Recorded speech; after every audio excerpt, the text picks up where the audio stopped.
religious bodies because it's the best cover. You know, that's why it went after me in a big.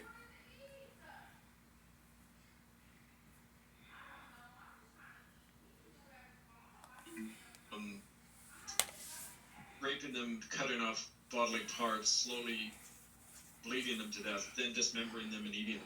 Ritual cannibalism is part of it.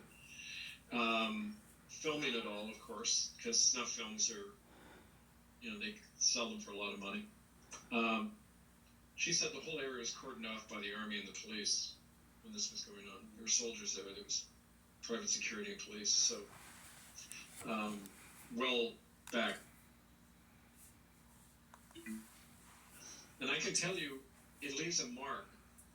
You can't be in the presence of that without being affected by it. You don't ever really recover from it.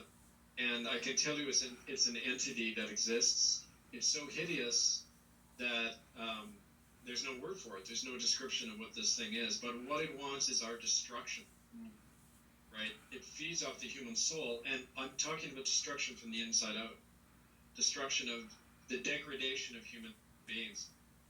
And then anything else is possible. It feeds off that. So, you know, it's the enemy of all of us, this thing. And it exerts psychological control over people through fear primarily, but the extent to which people in the church cooperated with us, it's a form of mind control, mass mind control.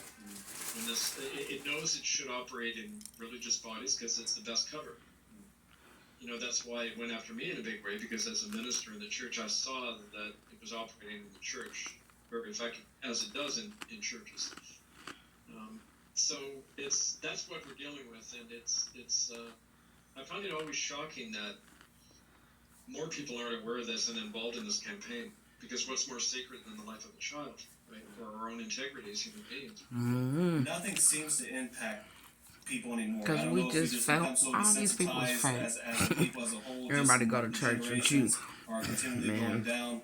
And deal with I nobody. really don't know what will shake the people if these actions, the actions of child slavery and trafficking and raping and ritualistic and torturing and sacrificing, if that's not enough to shake people and want them to get involved in spreading that and making people more aware that I don't know anymore what is. I really don't. Because that entity he was talking about is in all of us, making us turn a blind eye. We don't give a fuck about nobody but ourselves and the latest trend. It's sickening, and we need to wake the fuck up.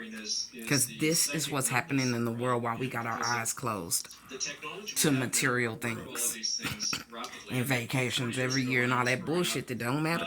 Because they fucking killing our kids all around the world. They're our kids. But we weren't psychologically Takes a overwhelmed village. by all the horror in the world, the way this generation now is. You know, we know things quickly, but we're also, I think we live in a lot of despair that we can't do anything about because we know the problem so well. If we come together, we're too divided. Always is, what do we do Divide about it? and conquer is a real thing. We're too divided. We got that fake love for each other. That's so weak. We're weak to evil. Why these people go to church every day, you're still weak to evil. Know that, because your eyes are closed and ain't nobody trying to preach coming together. For real, for real. I mean, really coming together and have a genuine heart to care about your neighbor. We ain't trying to do that. We're trying to compete on who looked the best at Sunday school. Big stupid motherfuckers. As we mentioned, what the former director This is what's said happening in the world. The former CIA agent, but also there's a benefit for them somehow. And I want to know if you've heard something like this before with these elite, whether it be in the military or the royals or the politicians, that they are rising in ranks in regards to these acts of sacrifices. Also, too, these acts in themselves. You mentioned that you took part in.